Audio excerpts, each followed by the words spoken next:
Radhe Radhe everyone, आप सभी का हमारे चैनल में बहुत बहुत स्वागत है। सबसे पहले आप सभी को जन्माष्टमी की हार्दिक शुभकामनाएं। हमारे परिवार की ओर से जन्माष्टमी पर किस प्रकार पूजा की जाती है बिल्कुल सरल तरीके से आपको बताने वाली हूँ। आपके मन में जो भी कन्फ्यूज़न होगी जन्माष्टमी को लेकर वो सारी दूर हो जाएगी। तो आपको क्या करना है, सबसे पहले एक चौकी बिछाना है। चौकी पर आपको पीले कलर का कपड़ा बिछाना है। सर्वप्रथम आपको दीपक जलाना है। दीपक में इतना घी ज़रूर डालना कि 6 बजे से 12 बजे तक ये दीपक जो है ना जलते रहना चाहिए। तो जब सूरज ढलने लगता है उस समय आपको ये दीपक प्रज्वलित करना है। एक कांसे की थाली या पीतल की थाली या तांबे की थाली हो या चांदी की, सोने की, जो भी आपके पास थाली है, स्टील को छोड़कर, वैसे स्टील जो है ना पूजा में ज़्यादा यूज़ नहीं की जाती। तो उस समय जो है ना उस थाली में आप स्वास्तिक बनाएं या भगवान विष्णु का कोई आप मंत्र लिख लीजिए। उसमें चावलों का आसन देकर फूल विराजमान कर लड्डू गोपाल के सारे वस्त्र वगैरह, आपको सारी ज्वेलरी वगैरह उतार कर जो है ना उसमें आपको विराजमान कर देना है। खीरा आपको बगल में ज़रूर रखना है क्योंकि इससे जो है ना भगवान का जन्म करवाया जाता है।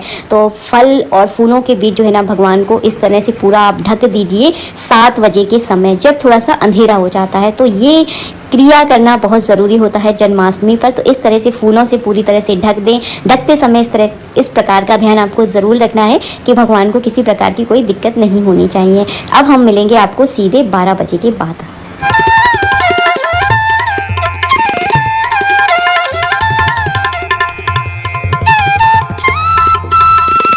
तालियां और शंख घंटी बजाकर भगवान का स्वागत किया जाता है।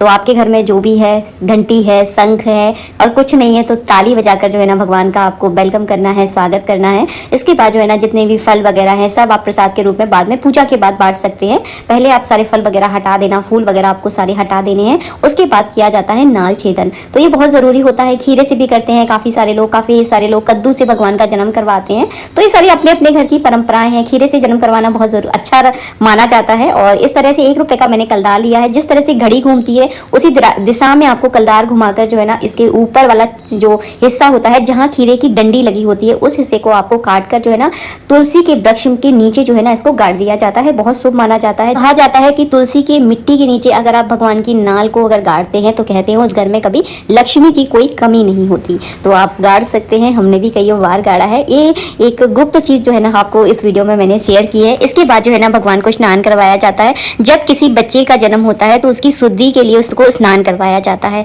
तो वही जो है ना स्नान आपको करवाना है पंचामृत से स्नान। आप चाहें तो पंचामृत को एक कटोरी में बनाकर उससे भी स्नान करवा सकते हैं। आप चाहें तो 5 अलग अलग चीज़ों से भी भगवान को स्नान करा सकते हैं। सर्वप्रथम मैंने गंगा जल से स्नान करवाया, उसके बाद कच्चे दूध से, फिर दही से, फिर शक्कर से, फिर शहद से, फिर घी से। मैं यहाँ पर शंख का यूज़ कर रही हूँ। अगर आपके पास शंख है तो अच्छी बात है, शंख से स्नान करवाना बहुत अच्छा माना जाता है। अगर आपके पास शंख नहीं है तो आप कटोरियों में सारा सामान लेकर भी जो है ना स्नान करवा सकते हैं। देखिए, पूजा में कोई कमी पेशी रह जाए कोई दिक्कत नहीं है, लेकिन भाव में कोई कमी पेशी नहीं रहना चाहिए। और हाँ, भगवान की पूजा करते समय भगवान का मंत्र का आप जाप जरूर करें।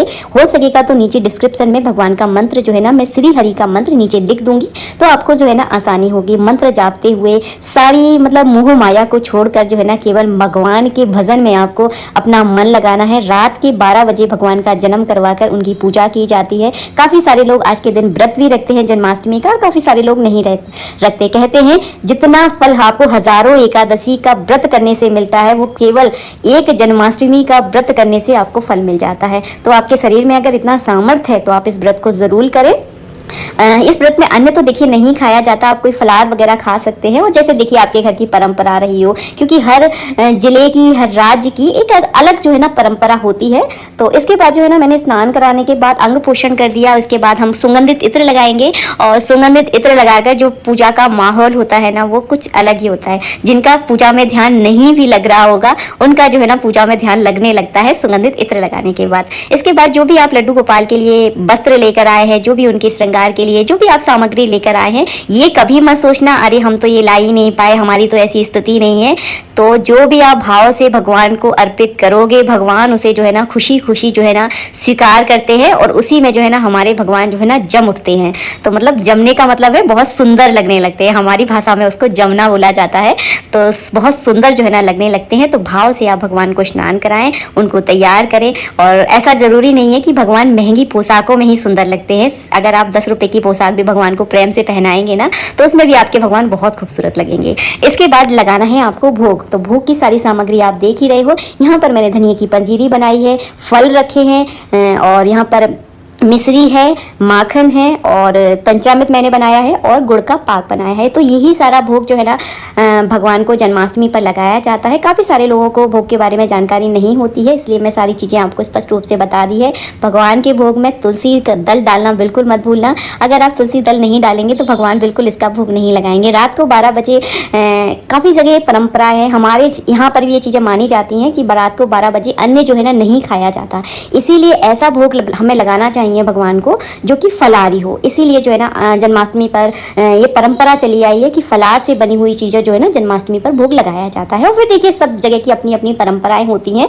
और मैं विशेष परंपराओं पर ज़रूर जोर देती हूँ क्योंकि हर घर की एक अलग रीति जो है ना होती है। इसके बाद आपको झूला डालना है भगवान के लिए। जो भी आप पालना लेकर आए हैं वो पालने को अच्छे से फूलों से सजा दें और फूलों की खुशबू इतनी सुंदर होती है, इतनी मनमोहक होती है कि पूजा में जो है ना 4 चांद लगा देती है। तो सर्वप्रथम आपको पालने का पूजन जरूर करना है। थोड़ी सी हल्दी लेना, आप हल्दी चावल पालने के ऊपर स्वास्तिक बना दीजिए या सिंपल एक टीका भी लगा देंगे तो भी चलेगा। और चावल चढ़ाने के बाद भगवान को उसमें विराजमान करना है। नीचे कोई कपड़ा जरूर बिछा लेना, जल्दबाजी में बिल्कुल मत भूल जाना। काफ़ी बार होता है हम पूजा में इतनी ज़्यादा जल्दी हमें होती है कि हम आधे से ज़्यादा चीज़ें जो है ना भूल ही जाते हैं। तो आपको कुछ भूलना नहीं है। नीचे पालने में पीले कलर का आप कोई कपड़ा बिछा लें, कोई गद्दा है तो गद्दा बिछा लें, ऐसी चीज़ बिछाना है ताकि भगवान को बैठने में कोई दिक्कत ना हो। इसके बाद भगवान के लिए आप जो भी खेल खिलौने लेकर आए हैं उनको एक एक बार ज़रूर बजा दें क्योंकि बच्चों को जो है ना खिलौने से बड़ा प्रेम होता है। तो वो सारी चीज़ें आपको भगवान के आसपास जो है ना रख देनी है। खासकर भगवान को हाथी, घोड़ा, गुनगुना और बांसुरी से जो है ना बहुत प्रेम है।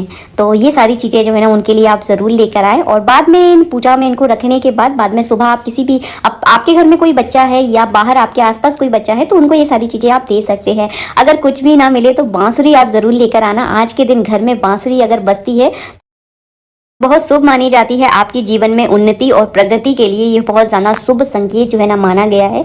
इसके बाद आपको आरती करनी है। घर में सभी को जो है ना 12 बजे आज के दिन आप ज़रूर जगाएं। छोटे छोटे बच्चों को भी जगाकर जो है ना इस पूजा में सम्मिलित ज़रूर करें। और खासकर बच्चे तो बड़े उत्साहित होते हैं, हमारे कान्हा जी का जन्मदिन है तो इस दिन को जो है ना बड़े उत्साह के साथ आपको मनाना है। और हाँ, बाद में आपको कान्हा जी की नज़र ज़रूर उतारना है। आज तो हमारे कान्हा जी का जन्मदिन है। शंख से आप कान्हा जी की नज़र उतार सकते हैं, मोर पंख से कान्हा जी की नज़र उतारी जाती है। और हाँ, अगर आपके पास मोर पंख हैं तो पूजा में मोर पंखों को आप जरूर रखिए। भगवान की पसंदीदा चीजें रखने से भगवान बहुत जल्दी प्रसन्न होते हैं। बाद में जब पूजा हो जाए उसके बाद आप इस प्रसाद को पूरे घर वालों में बांट सकते हैं। अगर आपने व्रत किया है तो धनिये की पंजीरी खाकर इस व्रत को पूरा किया जाता है।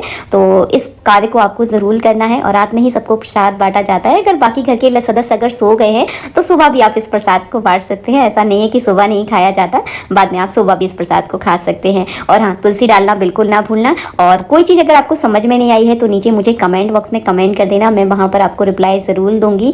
और आप सभी को जन्माष्टमी की हार्दिक शुभकामनाएं मेरे परिवार की ओर से। सुबह होने के बाद जितने भी खेल खिलौने आपने भगवान को अर्पित किए हैं वो सारे खेल खिलौने आप छोटे छोटे बच्चों में बांट देना। बच्चे प्रसन्न हो गए तो समझ लेना आपके कान्हा जी प्रसन्न हो गए। तो रात में जैसे आप सोने जाए उसके बाद ठाकुर जी को भी सुला दें और पुनः जो है ना फिर से उन्हें उठाकर जो है ना उनको स्नान वगैरह करवाना है। जय श्री राधे मित्रों, राधे राधे। कुछ समझ में नहीं आया है तो मुझे कमेंट कर देना, वहाँ पे मैं आपको रिप्लाई जरूर करूंगी। जय श्री राधे।